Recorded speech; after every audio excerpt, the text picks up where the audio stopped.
Ngayong Burr months at simula na ng holiday season, nagpapaalala naman ang Health Department sa epekto ng alak sa kalusugan. Ngayon, kaliwat kanan na ang selebrasyon. Yan ang ulat ni Noel Talakay. Isa sa inaabangan ni RJ ngayong Burr months ay ang kaliwat kanang party dahil na rin sa walang humpay na inuman. Talagang number one agad pumapasok agad inuman. Pag may mga ganung okasyon po. Pero paalala muli ng mga health advocates sa publiko, hinay-hinay lang sa pag-inom ng alak dahil siguradong nagdudulot ito ng sakit kung saan ang pinakamadalas na apektado ay ang ating atay. The kind of alcohol na iniinom natin ay pinoproseso sa atay. Kapag masyadong maraming ginagawa yung atay, na-overwork siya, nagbabago ang kanyang itsura. Nagbabago yung mga laman ng atay natin. Nagbabago, nagiging fatty liver, nagkakaroon ng fibrosis, di ba? Sinisira rin anya ng alak ang ating puso. Yung long-term effects ng pag-inom ng alak ay nakakasama din sa ating mga ugat, mga daluyan ng dugo at sa puso. Sabi naman ni RJ, hindi naman ito araw-araw, isang beses lang naman siya sa isang linggo uminom ng alak.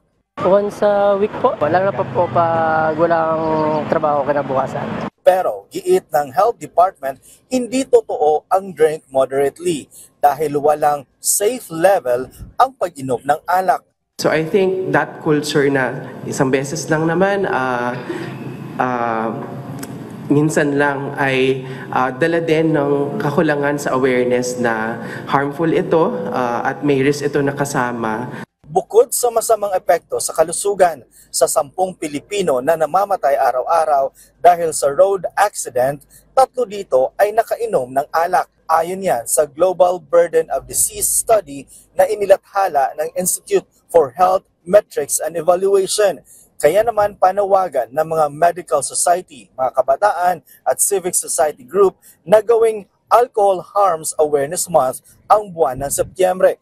Isinusulong din ng Anak Kalusugan na gawin itong batas at gawing Alcohol Harms Awareness Month ang buwan ng Setyembre. Lalo na't sa buwan na ito nagsisimula ang holiday season sa bansa kung saan mas dumadalas ang mga inuman.